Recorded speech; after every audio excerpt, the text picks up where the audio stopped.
අයිබෝන් කියලා පිළිගන්නවා හැමෝම. ඉතින් මේ වීඩියෝ සීරීස් එකට මීට කලින් මම වීඩියෝ එකක් කළා. මේ වීඩියෝ සීරීස් එකේ පර්පස් එක පරමාර්ථය තමයි ඇත්තටම මම මීට කලින් වීඩියෝ එකෙත් කතා කරපු විදිහට ඉන්ටර්නැෂනල් මාකට් එකට යන ලෙවල් එකේ ගාර්මන්ට්ස් ඇඳුම් ලංකාවේ මාකට් එකට නිෂ්පාදනය කරන්න පුළුවන් දැනුමින් පරිපූර්ණ ටීම් එකක් නිර්මාණය කිරීම. එහි තවත් එක පියවරක් විදිහට තමයි මේ බ්‍රා එකක් ගැන මම කතා කරන්නේ. සිලෝන් වී ටීම් එක මම ඊට කලින් කිව්වා වගේ ඉන්ටර්නැෂනල් මාකට් එකට කියන්නේ ජාත්‍යන්තර මාකට් එකට ඇඳුම් නිර්මාණය කරන ටීම් එකක්. ඉතින් ඒ දැනුම බෙදා හදා ගන්න තමයි මේ වීඩියෝ එකත් කරන්නේ.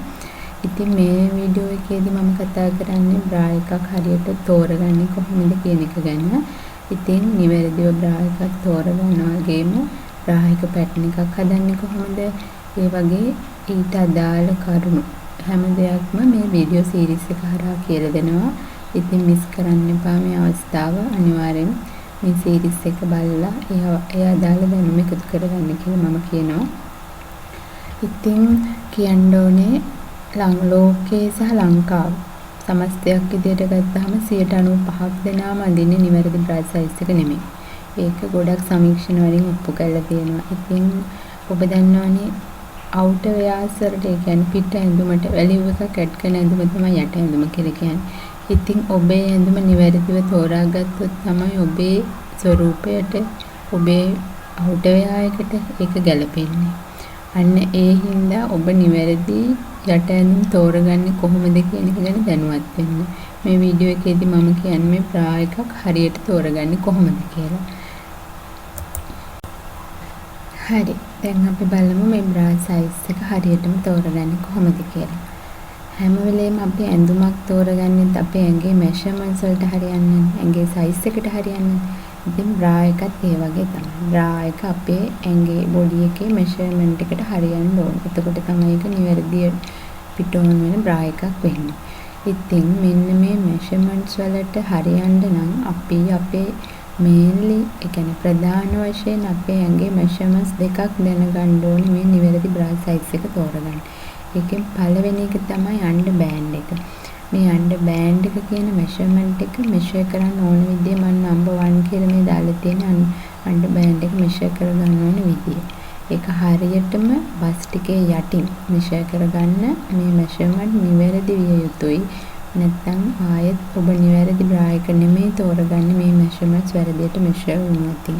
මේ මෙෂර් කරන ක්‍රමය ගැන මොනවාම හරි ප්‍රශ්නයක් තියෙනවා නම් මට කමෙන්ට් එකක් දාන්න. මම ඒක ගැන තව පැහැදිලි කිරීමක් කරනවා. ටේප් එක ශරීරයේ වටේ සමාන්තරව බිමට සමාන්තරව යන්න ඕනේ පිටිපස්සෙත් එක්කලම මේ අන්ඩර් බෑන්ඩ් එකේ මෙෂර්මන්ට් එක මෙෂර් කරනකොට. ඒ වගේම තමයි දෙවෙනි මෙෂර්මන්ට් එක තමයි බස්ට් එක.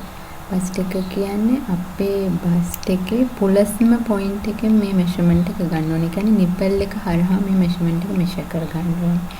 ඒ මෙෂර්මන්ට් එකත් අර විදියටම ටේප් එක තියෙන්න ඕනේ පොළවට සමාන්තරව. ඒ කියන්නේ බෑක් එකෙනුයි ෆ්‍රන්ට් එකෙනුයි පිටිපස්සෙනුයි ඉස්සරහිනුයි එකම ලෙවල් එකකදී මේ මෙෂර්මන්ට් එක මෙෂර් කර ගන්න ඕනේ.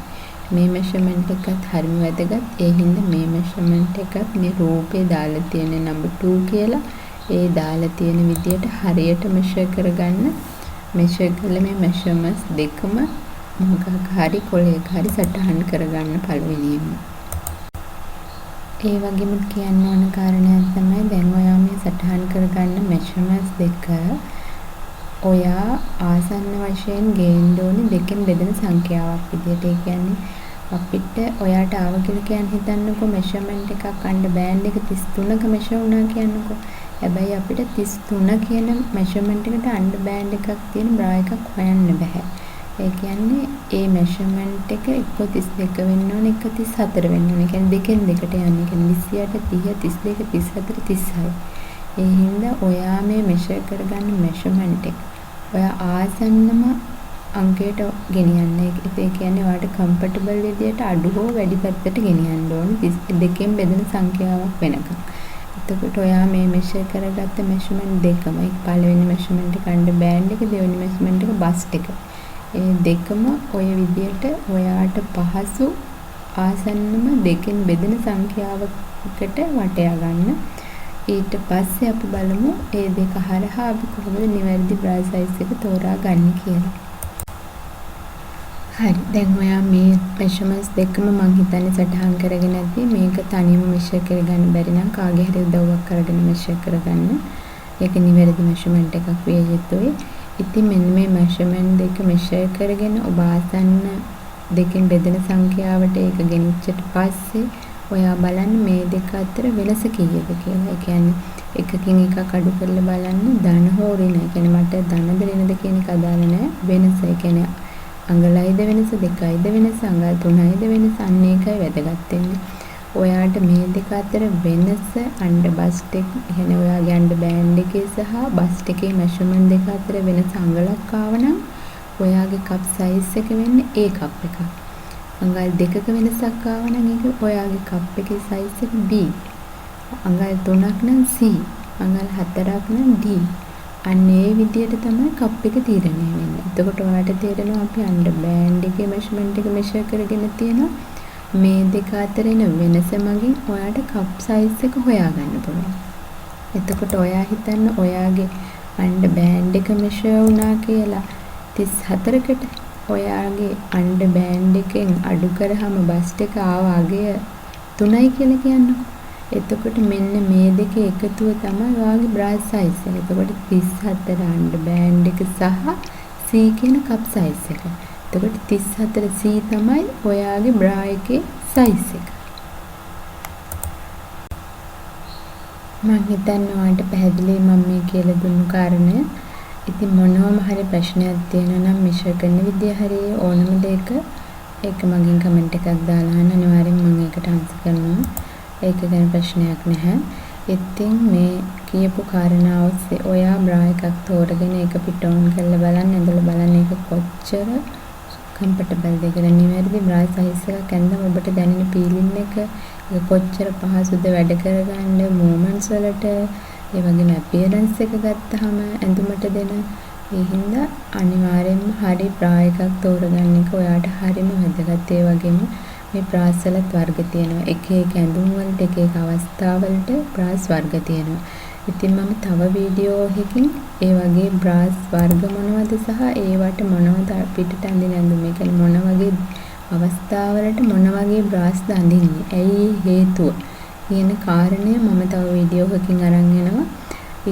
ඒකට කලින් මම ඔයාලට මේ පේජ් එකේ දාලා තියෙනවා සාමාන්‍ය බ්‍රා එකක පාර්ට්ස් ටික අඳුර ගන්න. ස්ට්‍රැප් එක, කප් එක, බෑන්ඩ් එක, වයර් එක, ඔන්න වගේ. නැත්නම් ඔය වචන කිව්වහම ඔයගොල්ලෝ දන්නේ නැති හින්දා වෙන්න පුළුවන්. එක එක දැනුම් මට්ටමේ අයනේ අපි ඉන්නේ. ඒ හින්දා මෙන්න මේ ටිකත් මතක තියාගන්න. සාමාන්‍යයෙන් බ්‍රා එකක් කතා කරද්දී අපි කතා කරන වචන ටික තමයි මේ. එක කාරණයක් මට කියන්න අමතක වුණා. ඔය මෙෂර්මන්ට්ස් දෙකට අමතරව අපිට ස්ට්‍රැප් එකේ ලෙන්ත් එක, කියන්නේ පටියේ දිග අනිවාර්යෙන් පිට් එකට බලපානවා. ඒ පටිය හැම බ්‍රා එකකම පටිය තියෙන ඇඩ්ජස්ට් කරන්න පුළුවන් විදියට.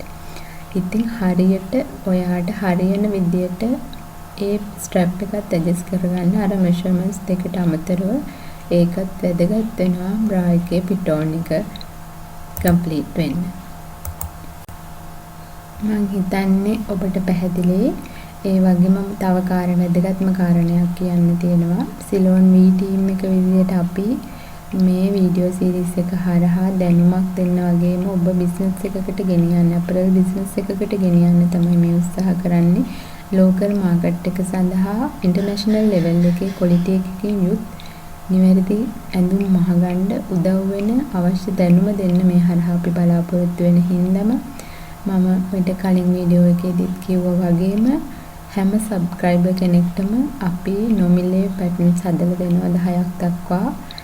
ඉතින් මේ වගේම මේ හැම කරන හැම කියන්නේ ඇඳුමක් ගැනම හැම දෙයක් ගැනම පැටර්න් එකක් හදාගන්නේ කොහොමද, මහගන්නේ කොහොමද කියන එකත් ඉස්සරහදී වීඩියෝ වලදී කතා කරනවා.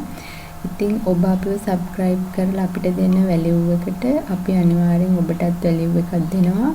ඒ කියන්නේ අනිවාර්යෙන් ඔබ බිස්නස් එකක් කරන කෙනෙක් නම් ඔබට අනිවාර්යෙන් අපි පැටර්න් 10ක් දක්වා නොමිලේ හදලා දෙනවා හැම සබ්ස්ක්‍රයිබර් කෙනෙක්ටම.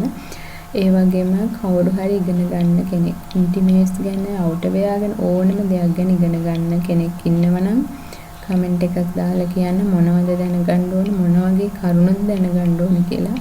අපේ ටීම් එක අනිවාර්යයෙන්ම ඔබට උදව් කරනවා ඔබේ දැනුම වර්ධනය කරගන්න.